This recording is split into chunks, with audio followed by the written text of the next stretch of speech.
Hi, everybody. Welcome and happy Friday. Welcome to our TGIF, where we talk about all things Vallow Daybell. I'm Lori Hellis. I'm your host. And we have a lot to cover tonight because I wanted to do a little review for those of you who may not have been following this case as closely as I have or some of our followers have. So I wanted to just take a little time to do a little bit of a review of the facts of the case and the history of the case, just to bring everybody up to speed before the trial starts. Trial is going to start on April 3rd, as far as we know. And so we just want to bring everybody up to date, maybe fill in some of the factual blanks. And so we'll do that for the first half of the show, about the first half hour. And then the second half, we'll take your questions. For those who are wondering, I have been closely following the Murdaugh case, and we will be talking more about that on Wednesday at our True Crime Wednesday. So for now, thanks for joining us and welcome. We're just sort of giving us a little time to catch up. Hello to all you folks that are here. Thanks for joining us tonight. And I can see lots of our good friends in the chat. I did want to say a special thank you to Laura Ferris. Now, we're not going to start doing product placements and those sort of things, but Laura was very kind and sent me the beautiful jewelry that I have on tonight.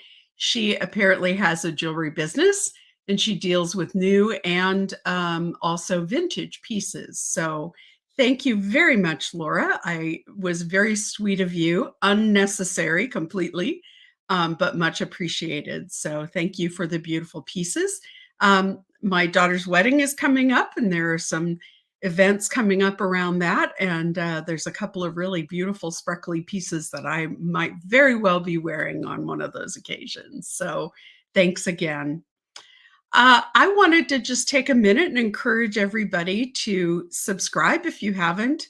Hit the like button if you for today's broadcast, and please hit the notification button, because as the Vallow Daybell trial rolls around, you are going to have a lot of impromptu and YouTube shorts coming your way as I attend the trial. So I would encourage you to get those subscriptions so that you get notification when we put up new content or when we go live, because you're going to see some short interviews, short things going on, little updates as the day goes on throughout the trial, as you have seen in the Murdaugh trial, especially those going on with Gigi McKelvey from Pretty Lies and Alibis.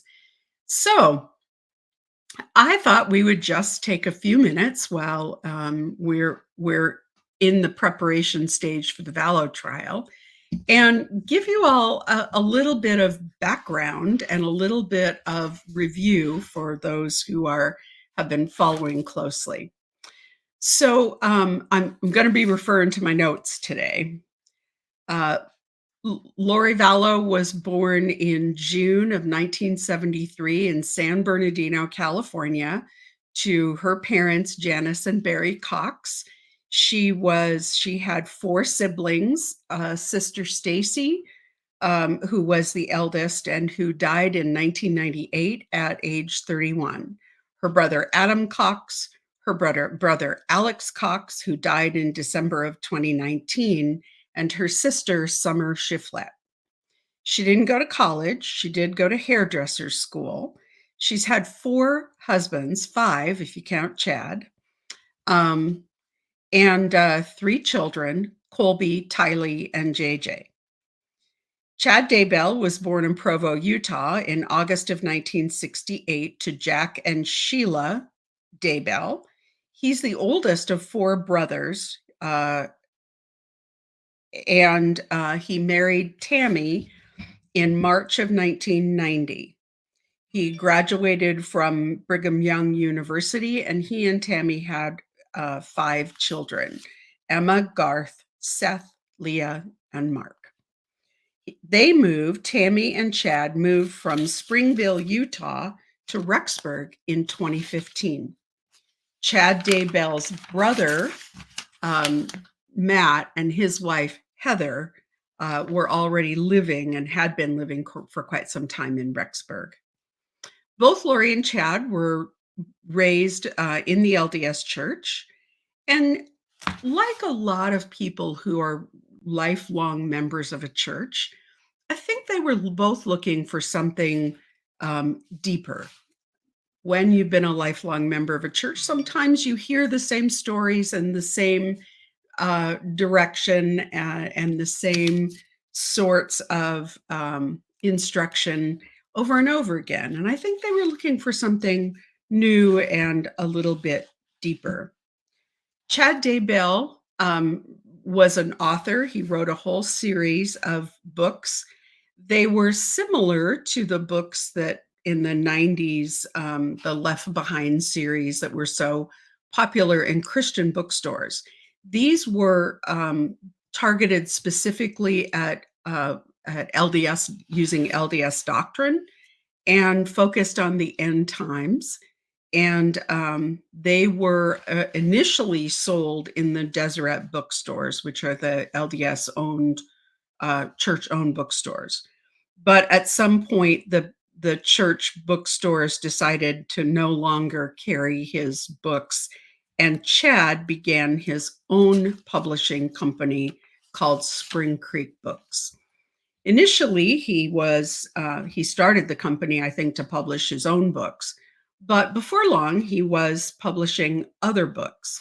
One of the people who he discovered on a end times, LDS end times chat room website called Avow, another voice of warning. And he met this woman online who claimed to have had visions and be able to make predictions about the end of times. Her name was Julie Rowe, and Chad contacted her because he told her that he wanted to publish her book. So over time, he and Julie Rowe published her book, and Julie Rowe became probably his best-selling author.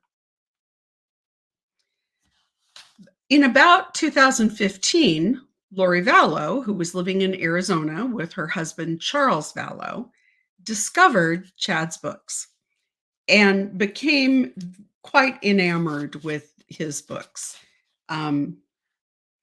She met a woman who became her best friend, Melanie Gibb, in 2018.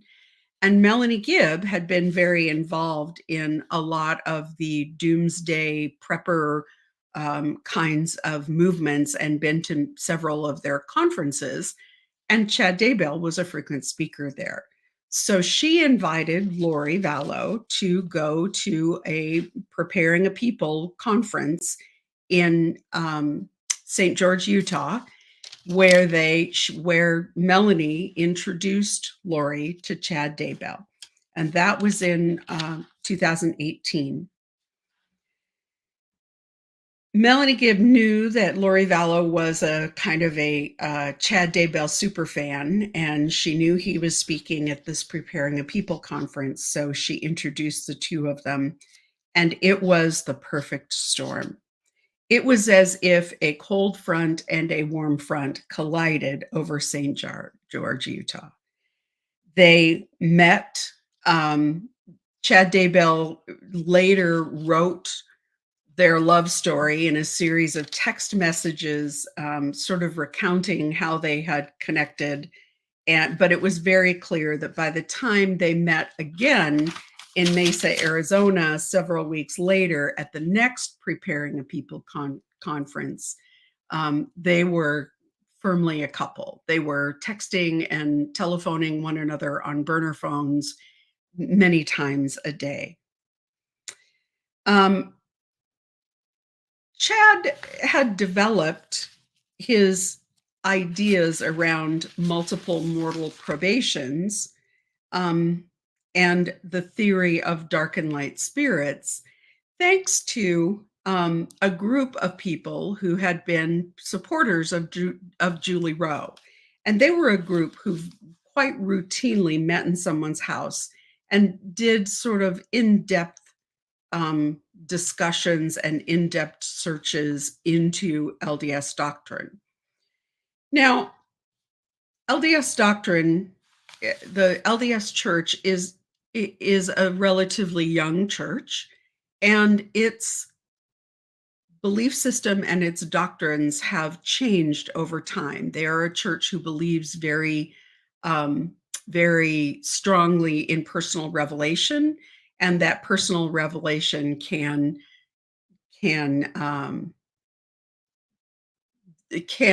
impact and affect the doctrine of the church. So they were researching and digging deeply into LDS doctrine, including to some of the more obscure history having to do with Joseph Smith and having to do with the possibility that Joseph Smith had believed or taught about some form of reincarnation, which they call multiple mortal probations.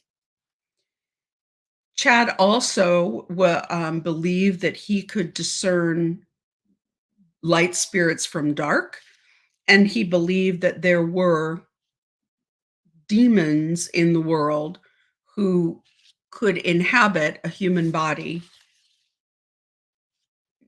forcing out a person's spirit, and that the only way to rid the person of the evil spirit was to kill the body. And it's into this framework that Lori Vallow meets Chad and becomes a follower and Chad's romantic interest, and later his wife. So during that period, after Lori and Chad get together, Chad and Lori begin gathering a group of like-minded people, and those people included Lori's good friend Melanie Gibb, Lori's brother Alex Cox, Zulema Pastenis, who was a friend of Lori's and who ultimately married Alex Cox, Lori's brother, as well as Melanie Boudreau, Lori's niece, who later remarried and is known as Melanie Pulowski. So during this period of time, they are believing that they can pray and they can affect the weather, they can affect, Zulema believes she can cause earthquakes. And they also believe that they can rid the world of dark spirits. So Chad Daybell tells Lori that her current husband, Charles Vallow, has now been taken over by a dark spirit, and he is no longer Charles. He is now Ned Snyder. Later, also, they call him Iplos, Hipplos. And so they begin by saying that they're going to pray him out of his body, and they're going to throw this demon out. At one point, Lori and Zulema pray that he will have an auto accident, even though he's traveling with their son, Lori and Charles' son, JJ, in the car. But on July 11th of 2019, Lori and Charles have been separated, and Charles comes to town from his home in Texas to spend time with JJ. And he gets to Lori's house to pick JJ up. And when he gets there, Alex Cox is there, has spent the night. Alex Cox is there.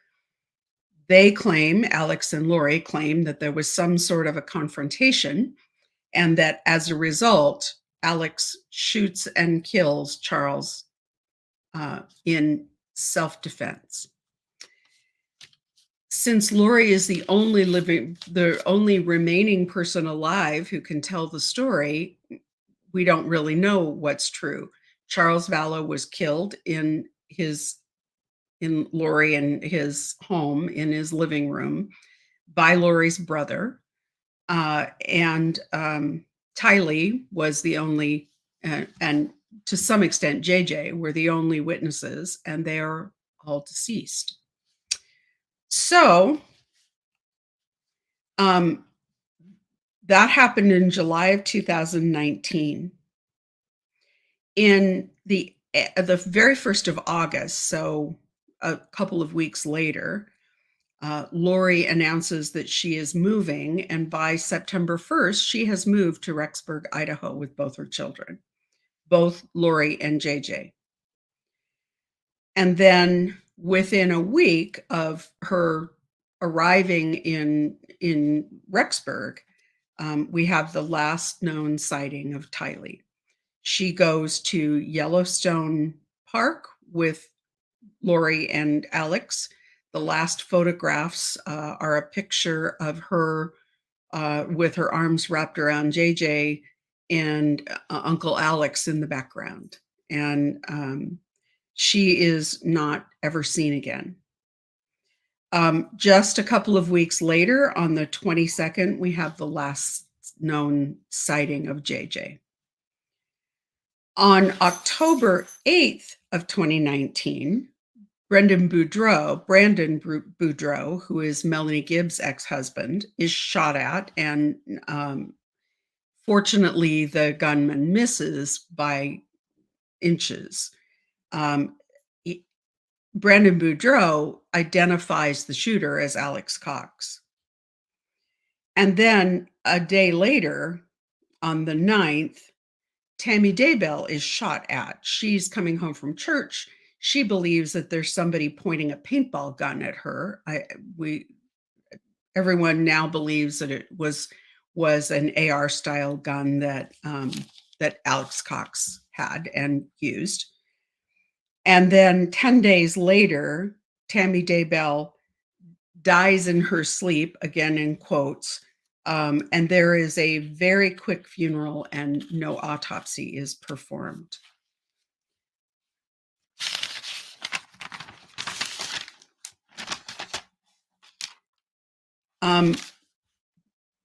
Just a few days later, on November 5th of 2019, so less than a month later, Chad Daybell and Lori Vallow get married on a beach in Hawaii. They told their landlord, they told everyone there, including a woman who they wanted to rent a house from, that they had no children.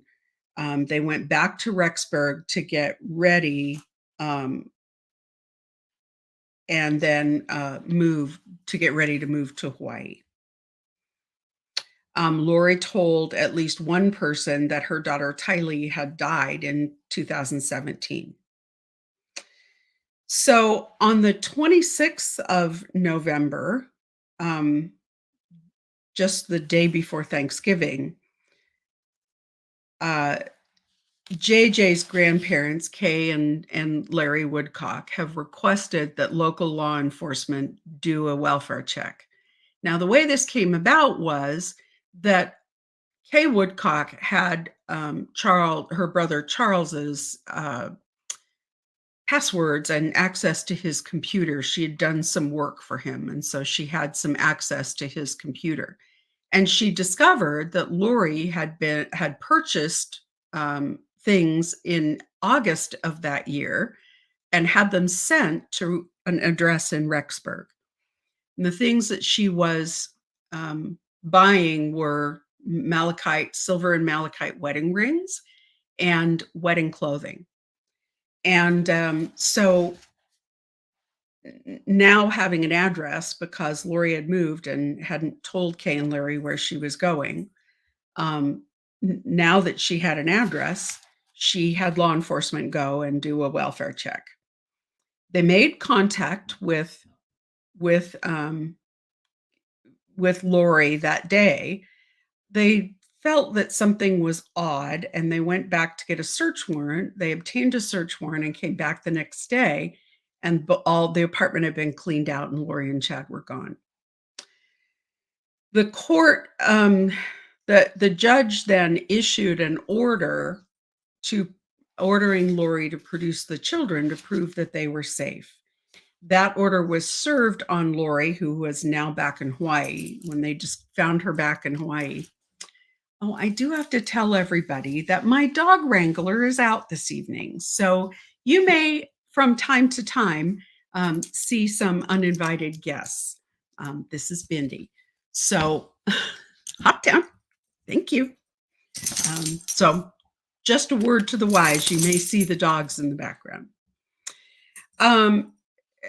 So the judge ordered Lori Vallow to produce the children to prove that they were safe. She was served with that document and didn't respond. And so then the judge ordered her arrested. She was arrested and extradited back from Hawaii to Rexburg in February of 2020. So they held her in jail. She was in jail on a $5 million bond initially in Hawaii. The judge reduced that to $1 million bond here in Idaho. And now remember, this is during, this is 2020, so we have COVID kicking off. We have a lot of issues happening around court functions because of COVID. And there is additional investigation going on in the background, but no one really knows. So the next thing that happens for several months, from February until June, Lori is in jail. Chad is frequently visiting her in jail, and it seems to all outward appearances that things are at a standstill. And then on June, so in July of 2020, she is charged with tampering, or she's charged, sorry, in July, all throughout that whole time through May and June, until June, she is in jail and he's visiting her. Sorry, I lost my place in my notes, so let me get back to it. And then on the 9th of May, suddenly the internet goes insane. There's all this activity going on. Nate Eaton from East Idaho News is up in a helicopter, and an entire armada of police vehicles descend on the Daybell property. And Chad Daybell is served with a search warrant. This is not the first search warrant that has been served on him or on his home, but it is the first search warrant that involves all of his property in his backyard. And so they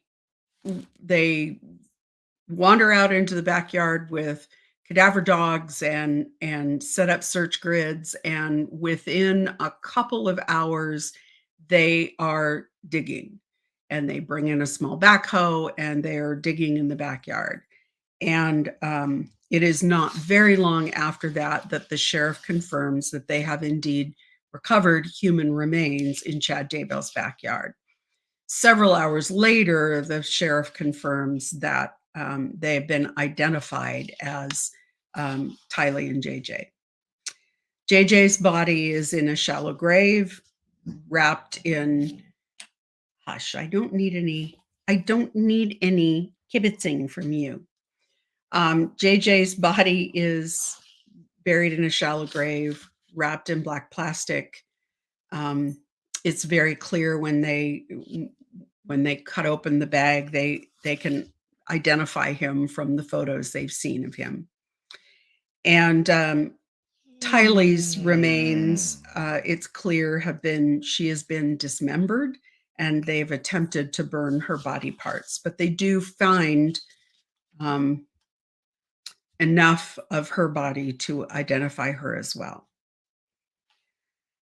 I'm trying to be a little circumspect because I really don't want us to get demonetized, but you just never know what YouTube is going to do when we talk about these things, because this is the reality of what happened in the case. So following that, Chad Daybell is arrested that day. And then following that, Lori Vallow and Chad Daybell are both charged with charges of tampering with evidence and some other evidence-related criminal charges. But they are not charged in any way with the deaths of the children. And it is not until May of the next year, a year from the time the children's bodies are found, that Lori and Chad are finally charged with murder. Now, some of this has to do with the fact that it is COVID, that the courts are on very limited operation, and that the entire justice system is on limited operation, including that there are no grand juries being convened. Now, in Idaho, as in many states, you have the option of either having a preliminary hearing to determine whether or not there's sufficient evidence to go forward, or to presenting it to a grand jury to determine whether there's sufficient evidence to go forward.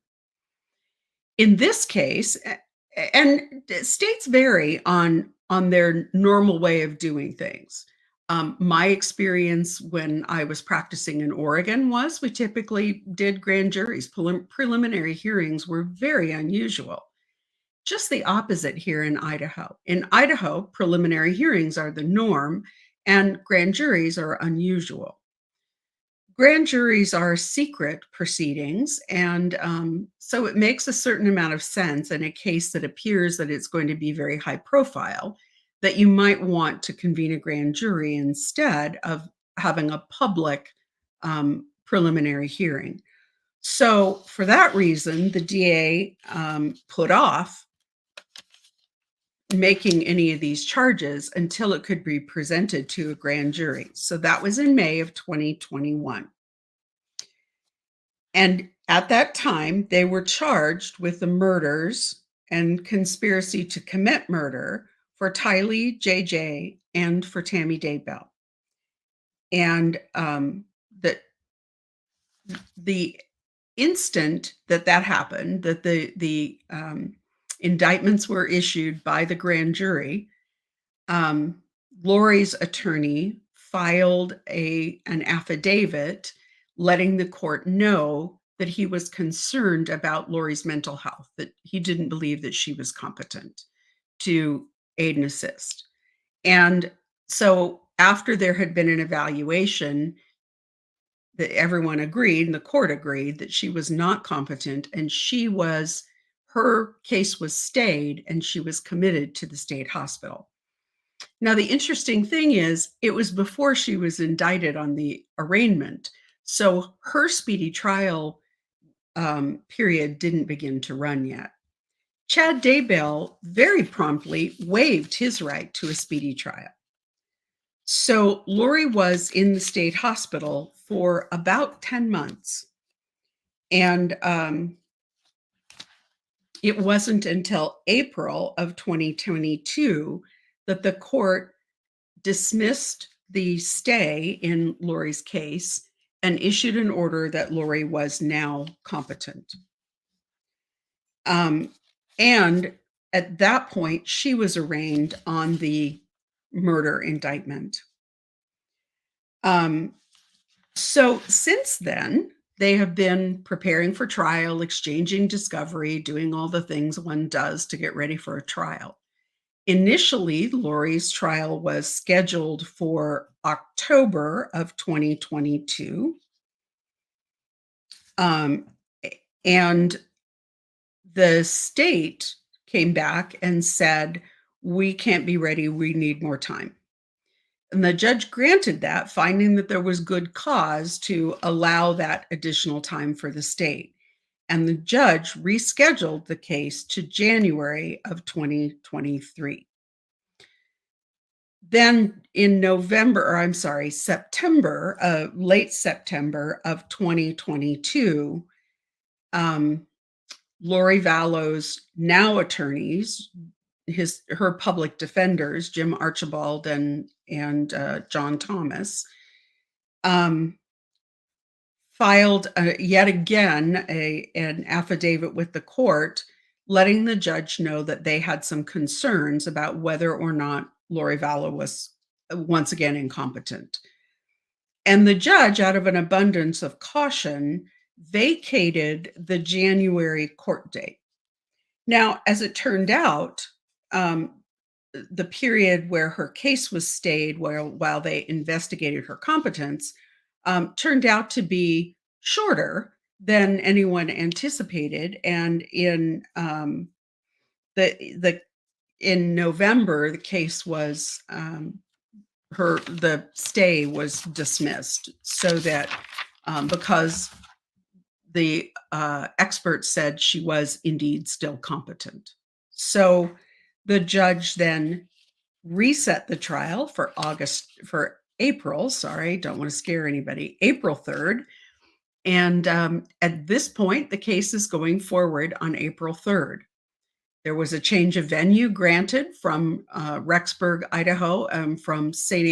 Anthony, Idaho, Fremont County, which is the community next door to Rexburg. And the case was moved to Boyce, Idaho. So, as it stands right now, Chad is being held in the Fremont County Jail. Lori is being held in the Madison County Jail because Fremont County does not have facilities for women, so they lease space from Madison County, which is in Rexburg. They are both awaiting trial, and as far as we know, trial is going full speed ahead. We have heard some rumors that settlement offers have been made. In fact, Jim Archibald, at one of Lori's hearings recently, communicated to the court that the prosecution had sent him a letter outlining a plea offer, and that Lori really was not prepared to take that unless she had the opportunity to talk to Chad. And the judge denied that request for her to be able to talk to Chad. We've heard rumors that plea offer is still on the table, but we don't know for sure.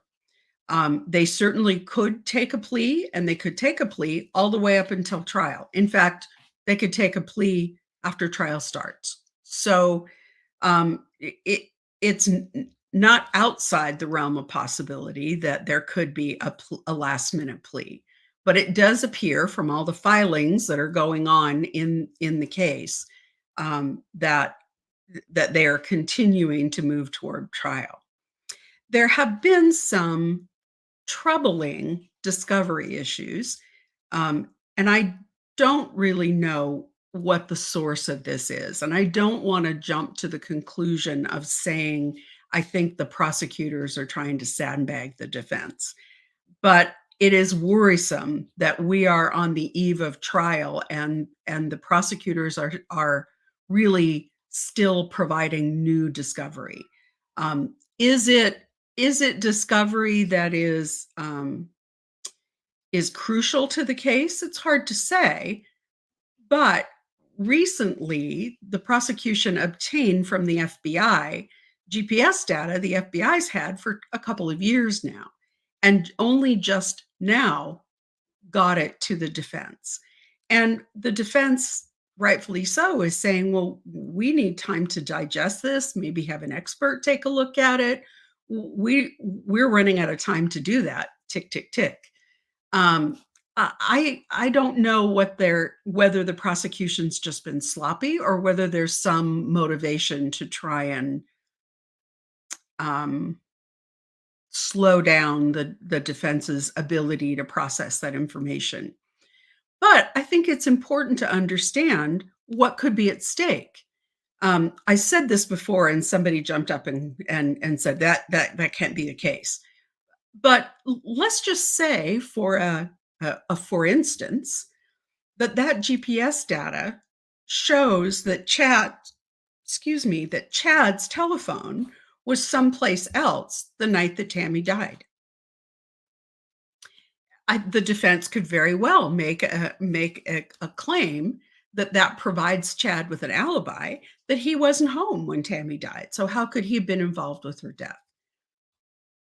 The very fact that it's a possibility that there's what we call exculpatory information in discovery means that the defense has the right to have it and to examine it and to be sure that there isn't exculpatory information in there. And as John Pryor has pointed out, it's not enough just to have the judge say, I won't allow it to come in because they were late getting it to you. Or it's not enough for just the defense to say, well, since we didn't get it to you in time, we won't use it.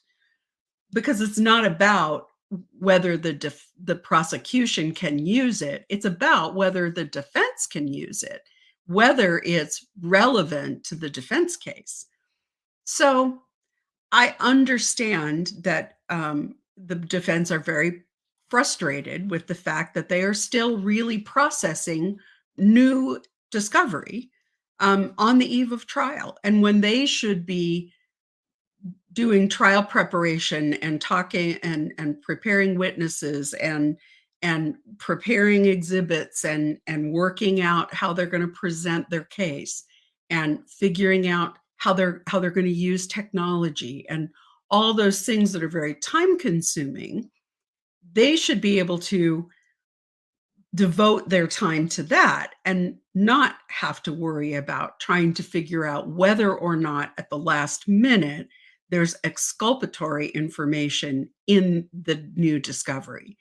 So I do think that there's a lot of, I think there is a lot to be said about the discovery issues. So I don't know where that leaves us. I don't know what the judge is going to do with those discovery issues. He hinted at the fact that the reason he has been denying the motions to continue that John Pryor has been filing is because Lori has not waived her right to a speedy trial. And they're right on the verge of being, as Judge Newman said a couple of days ago, a bridge too far when it comes to continuing the case beyond her speedy trial rights. So at this point, Judge Boyce has said, I am finding that there's good cause for a number of reasons. And he did a very cogent analysis in his decision about not granting the motion to dismiss for speedy trial, about the reasons why he felt that he had good cause to continue. I'm sorry. Hopefully they're not going to spend too much time barking.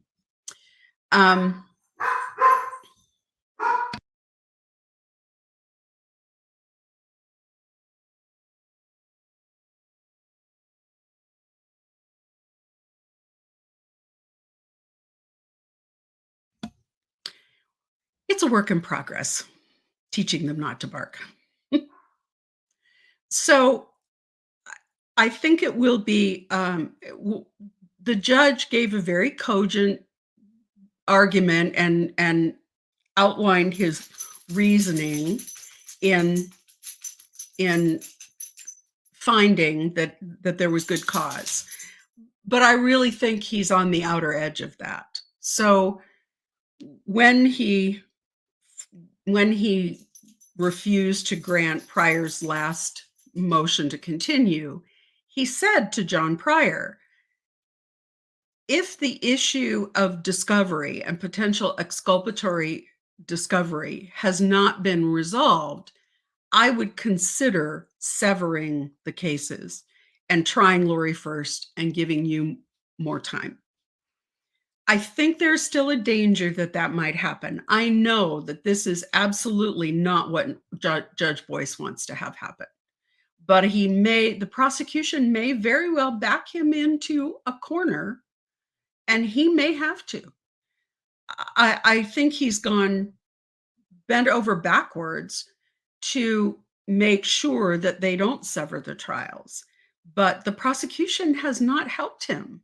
The prosecution has not done what they needed to do to assure that the case wasn't going to get severed.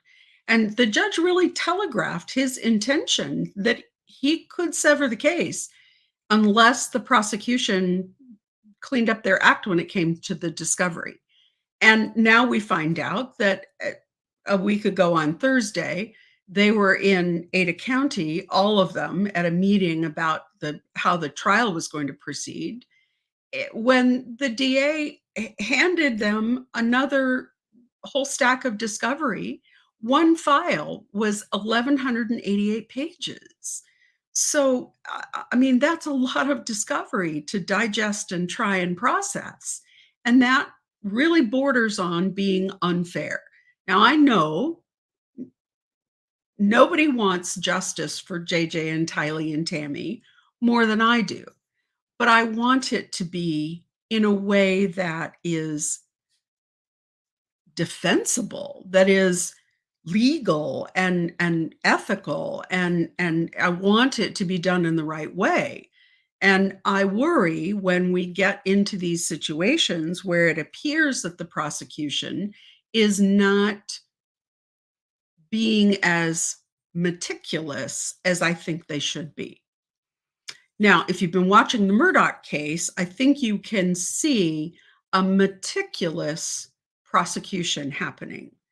And interestingly enough, Creighton Waters, who is the assistant AG who is trying the case, this is his first murder case.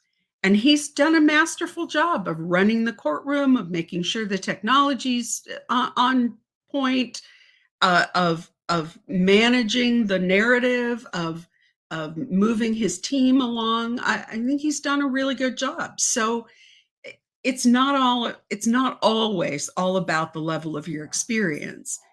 I'm concerned that the prosecution in the Vallow case has not done the kind of meticulous job that they have done in the Murdaugh case.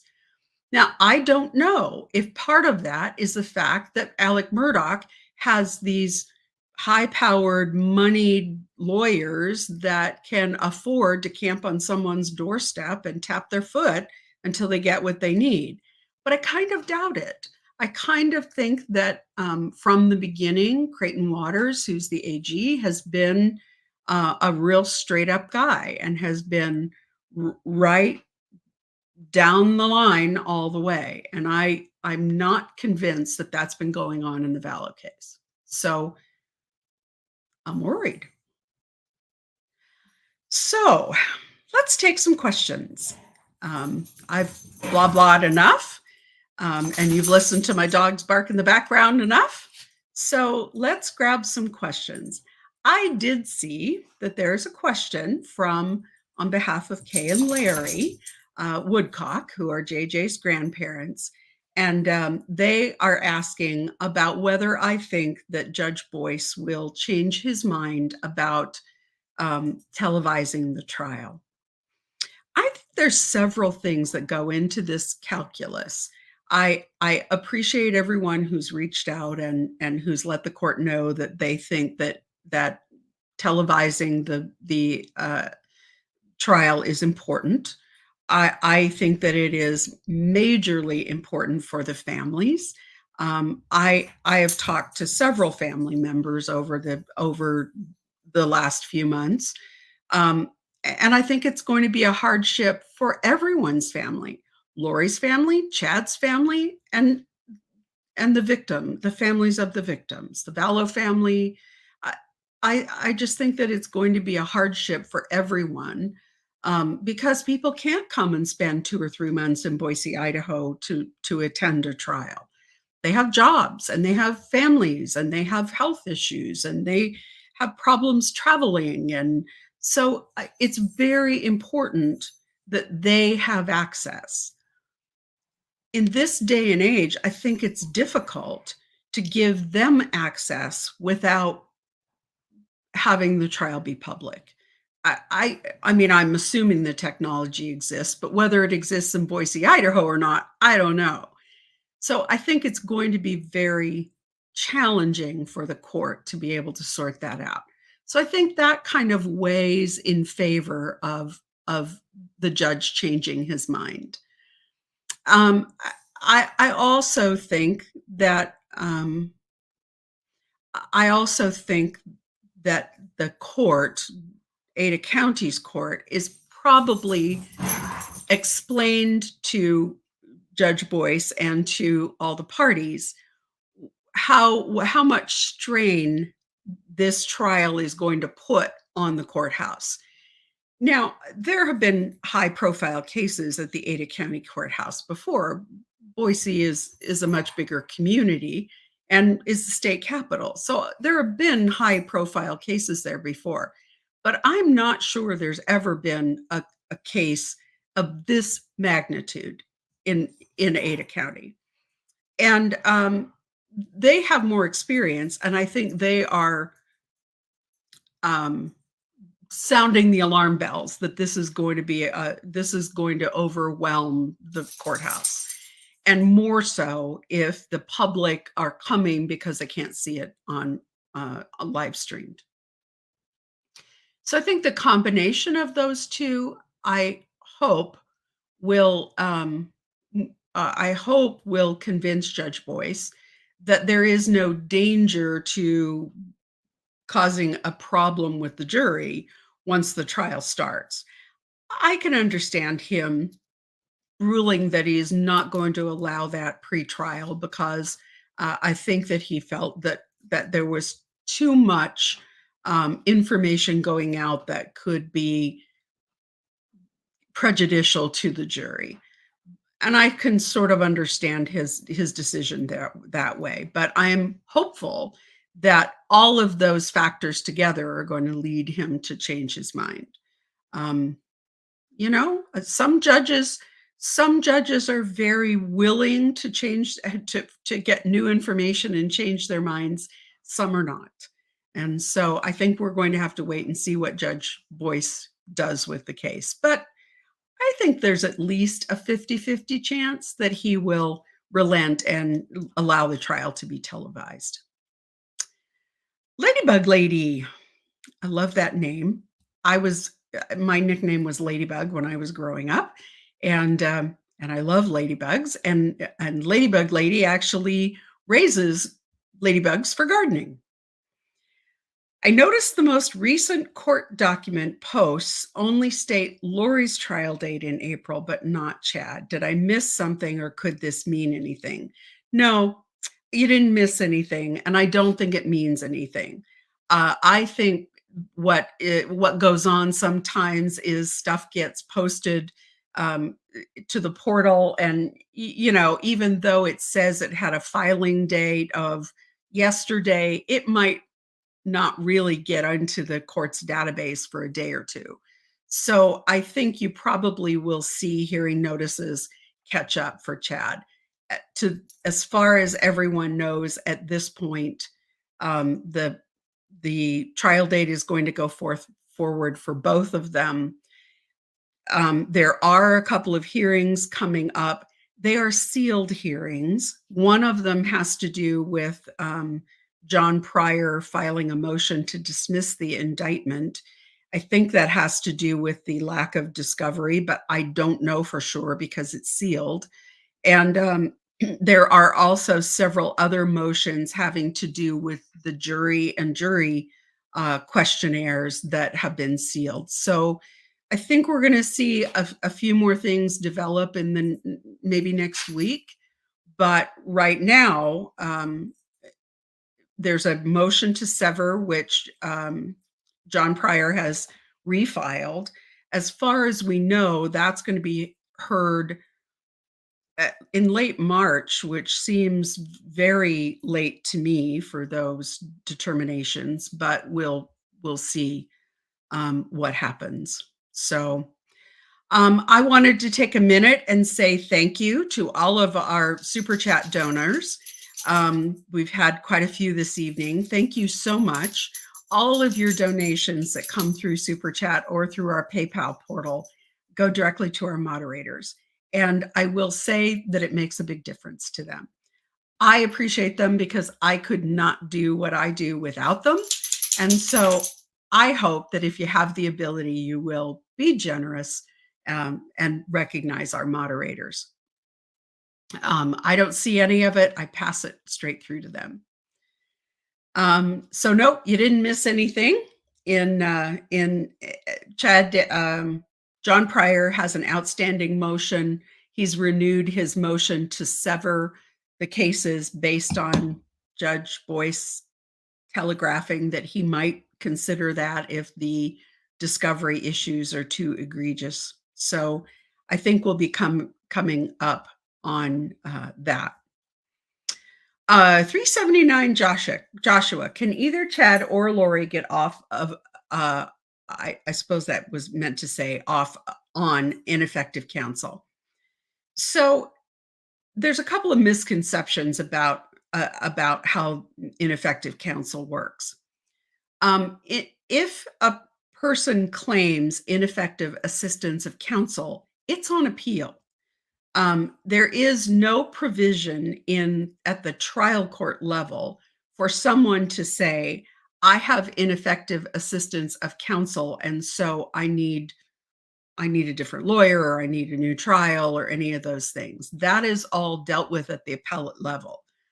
So, and the other thing about ineffective assistance of counsel is that it is a very high bar to meet, because not only do they have to prove that their counsel did not meet the standards of an average lawyer. You don't have to be a rock star lawyer, just an average lawyer. You have to prove that they didn't meet that average lawyer standard. And you have to prove that the outcome of the trial would be different, but for their ineffective representation. And that is a very hard bar to meet. There are cases out there where defense lawyers slept through half the trial and didn't get ineffective assistance of counsel because the court said they would have found you guilty anyway. Jodi Arias's case is a good example where both the prosecutor and the defense attorney ended up disbarred over their conduct during the trial. And yet, when they came, when it went up on appeals and they made the case that in fact they'd had ineffective assistance of counsel, the appellate court said no harm, no foul, because she would have been convicted anyway. So it is a really high bar to meet. It is possible, it's likely they'll make the claim. I think it's unlikely that the appellate court would find that that Chad Daybell had ineffective counsel, particularly because John Pryor is retained. And I think the argument will be that Chad had every opportunity to ask for court-appointed death penalty qualified counsel, and had every opportunity because he clearly is indigent. He doesn't, the one thing he owned, his house, John Pryor now owns, and he has no income. So he's clearly indigent. And there really was no reason for him to not request a finding of indigency. You'd think I could say that after all these years, and get court-appointed counsel. So I think it's a really high bar for them to cross.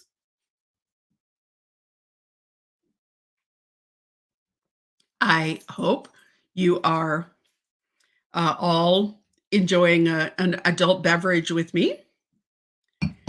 Question: who drives me more crazy, the defense for Chad Daybell or Alec Murdaugh?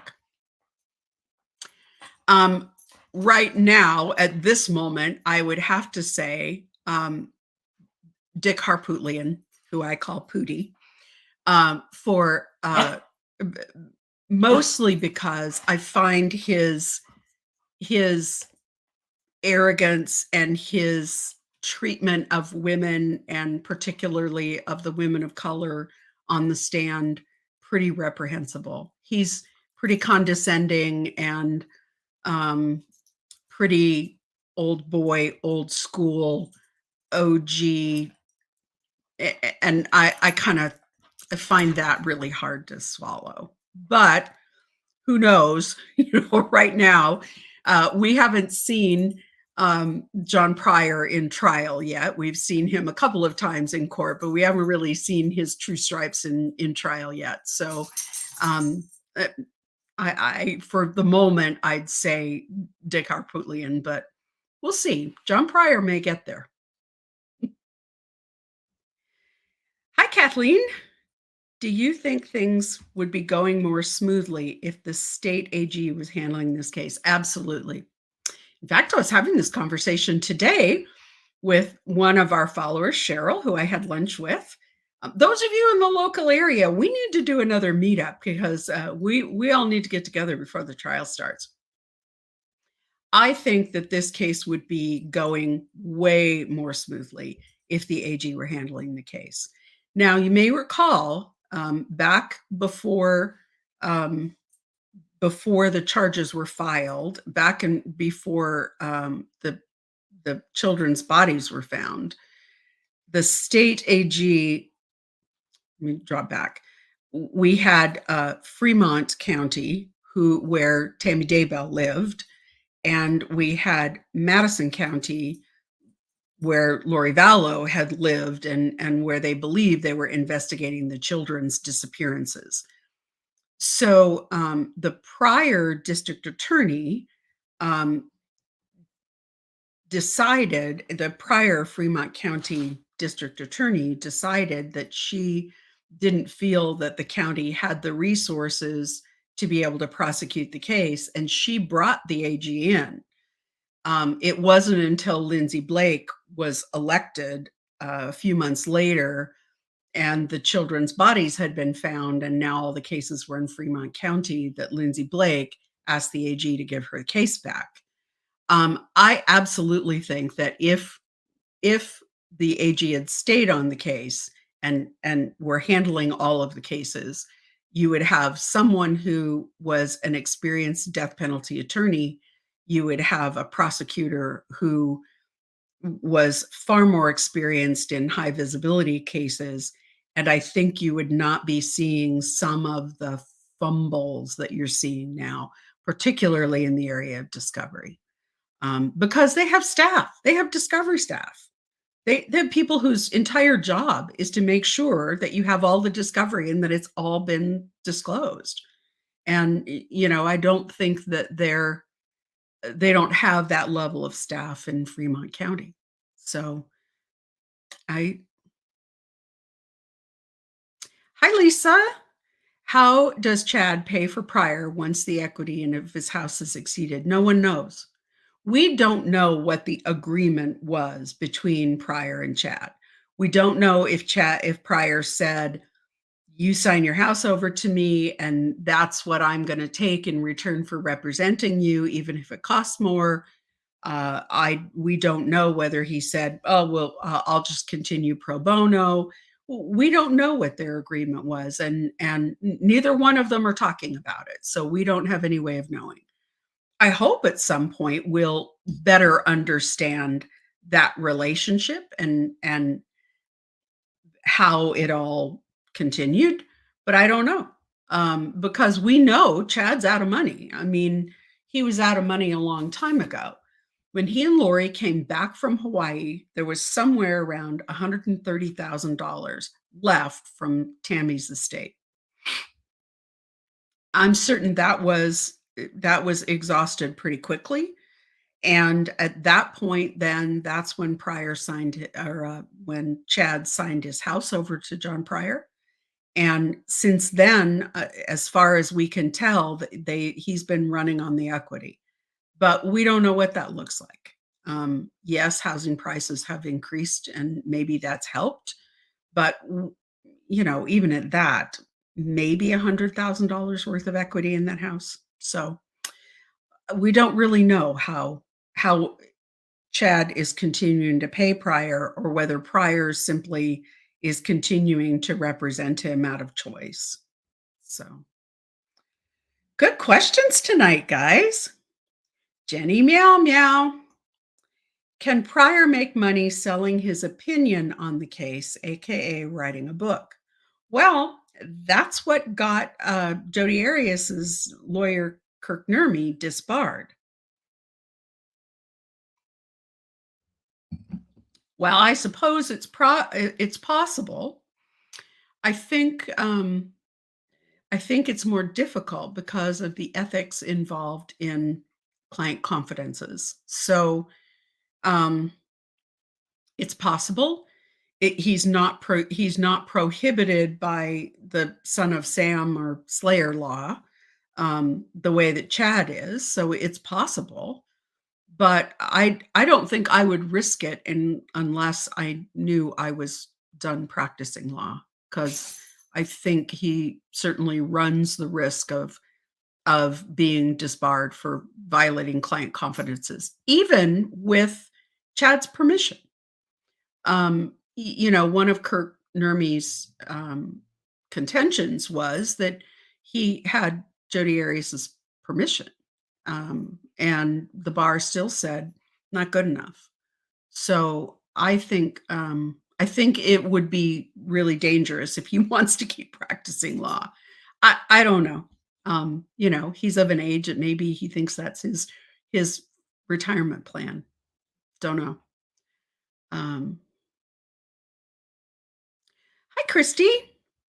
What's the harm in severing the cases? Well, I think I don't know if I'd call it harm, but I would call it um, maybe it sort of depends on what perspective you're coming from as to whether it's harm or helps. From the defense side, they'd love to have the cases severed. Pryor would love to have the case severed, and he'd love for Chad to be tried second, because that means he gets a peek at all of the state's theory, at their case, at all their evidence, and he gets a test run of all the witnesses. And all those witnesses get locked into their statements because they're made under oath. So having all those witnesses come in, then you've got all of this ammunition to impeach them if in fact they change their stories later, even if it's inadvertent mistakes. So there's that benefit to the defense. To the prosecution, that's a downside. They don't want to show their hand. They don't want to provide any more of a roadmap to their case than they have to. They don't want to have witnesses appear and oh, that's an interesting question. I just saw a question in chat. They don't want to appear and have telegraph all their information. And I think from a financial standpoint, it's going to cost twice as much to do two trials in Boise as one. So in addition to the fact that it probably hurts the prosecution and helps the defense of the person whose case goes second, presumably Chad, because Lori still wants her speedy trial. I in that regard, I think it hurts the prosecution, helps the defense. I just saw a question in chat that said, how did Vincent Bugliosi get away with his book that he wrote? He was a prosecutor on the Charles Manson case, and he wrote Helter Skelter. Well, very different time and different ethical rules and standards at the time. Our ethical canons have sort of developed over time and become a lot more defined and a lot more, I won't say restrictive, but a lot more specific than they were, I think, at that time. And I think that probably is why Bugliosi got away with writing that book.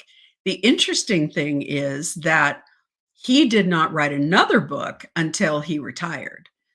So I think that sort of speaks to his y- the rules and things sort of changing and him not being able to, because he was a big personality, and I could not imagine him on the heels of Helter Skelter being such a bestseller, not continuing to write true crime, other than the fact that he wanted to continue to be prosecutor, and the rules were changing. So, but that's a great question. So we answered that one about the harm in severing the cases. Oh, this is a good question. They're all good questions, frankly, because you guys all follow this case so intently, and you're so fluent in all the facts, that it's a pleasure to take these questions. Do you think Lori would settle if Chad's case is severed from hers, or do you think she'd waive her speedy trial rights so they could be tried together? I don't think she's going to waive her speedy trial rights for a number of reasons. For one, she has been adamant for such a long time that I don't think she's going to waive them. Um,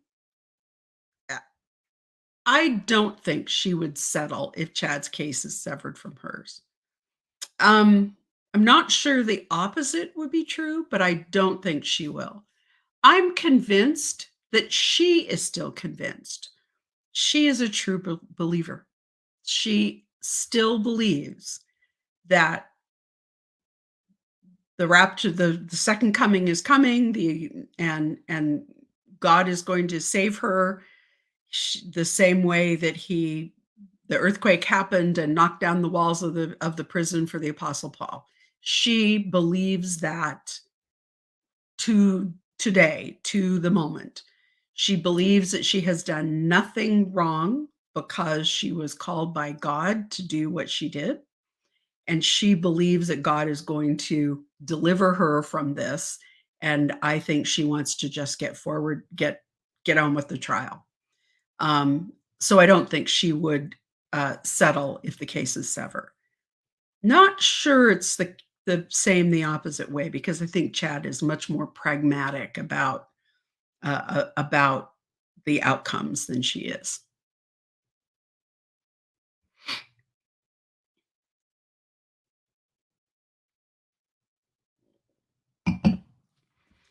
Well, I think to a great degree, her first attorney, Mark Means, told her from the beginning, do not waive your speedy trial.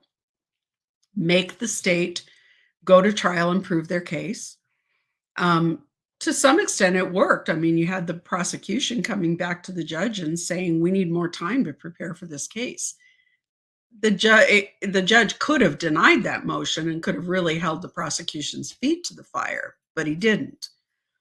So I think in part it's because she was told from the very beginning, don't waive your speedy trial rights, and and then I think it just goes to the fact that she believes that she's done nothing wrong. She's absolutely right. She was right to do all the things that she did, and she believes that God's going to deliver her from this situation, and that man's law doesn't really apply. It's God's law, and she's there to please God. And so I think that that is probably the reason she doesn't want to waive her speedy trial. She wants it over so God can get on with the next chapter of uh, of delivering her from from this situation and from prison.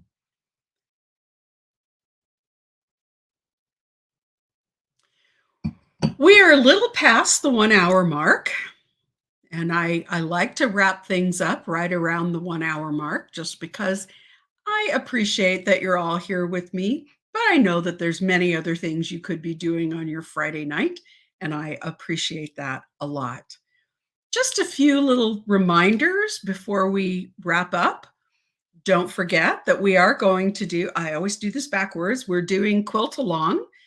These are the first squares in our sampler quilt. This weekend, now that I'm back home and not out helping plan weddings, I'm going to be putting up the next installment of our instructional videos. But if you haven't even started, you can catch up. I put out the instructional videos, and even if you have never quilted before, you should be able to accomplish this quilt. So I hope you'll join us. The information is in our show notes and also on our website, I think, but it's definitely in our show notes um, to give you all the information about this quilt along quilt, our true crime quilt guild, we're calling it.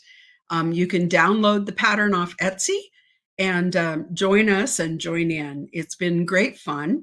We will be setting up a Facebook page so that we can all share our quilts, our squares and our quilts as we go along. So please join us.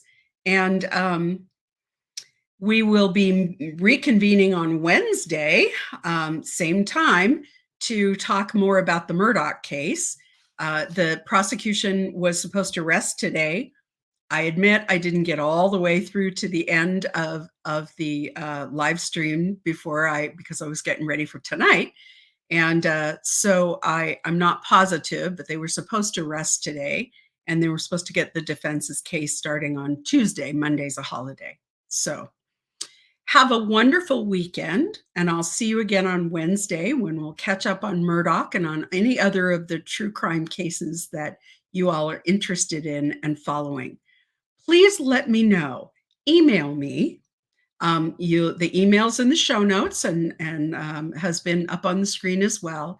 Email me with your questions about any of the cases. And if there's a case that you would particularly like me to get caught up on and talk about on Wednesdays, let me know because I'm always interested in what you're interested in. So I'm going to say goodnight. Thank you so much for joining us. Thanks to my moderators who are faithful and amazing. And we will see you on Wednesday for more true crime. Have a great weekend.